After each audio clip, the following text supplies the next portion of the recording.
Hello guys, আমি টুপন আর welcome to my channel Saturday and Sunday special. আজ আমি বানাবো চিলা। তো এটা আমি ময়দা দিয়ে বানিয়েছি আর নাম দিয়েছি গাজর চিলা।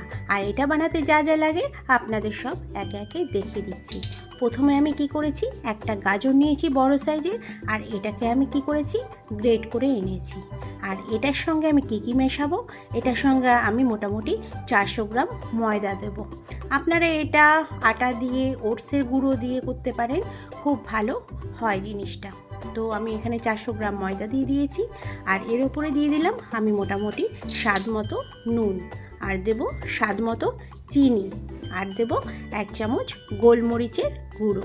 আর এটাকে ভালো করে কি করব, আমি মিক্স করে নেব।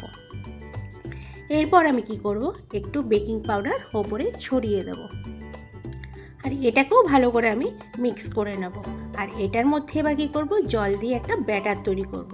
প্রথম আমরা কি করব, অল্প জল দিয়ে এটাকে মিক্স করে নেব, আর পরে একটু জল দিয়ে ঠিক ব্যাটারটা আমার এরকম হবে, দেখুন ঠিক এরকম।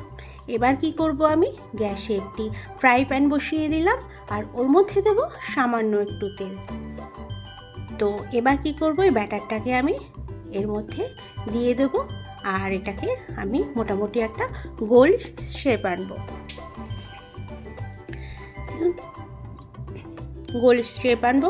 এবার এটাকে আমি কি ওপরে যে কাঁচা কাঁচা ভাব আছে, তো এটাকে আমি এই খুন্তির সাহায্যে আমি এটাকে এইভাবে করে দেব, যাতে জিনিসটা পাতলা হয়। তো ঠিক এইভাবে করে দেবেন। আর ওপর থেকে দেখুন এটা কীরকম শুকিয়ে যাচ্ছে, মোটামুটি আমার এটা ওপরটা শুকিয়ে গেছে। এবার আমি কি করব, এটাকে উল্টে দেব।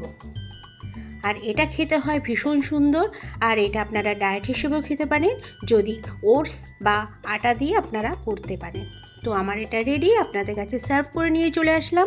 আর জিনিসটা কেমন হয়েছে আমাকে জানাতে ভুলবেন না, আর আমাকে কমেন্ট করবেন ভালো ভালো। আর ভালো থাকবেন। তো টাটা।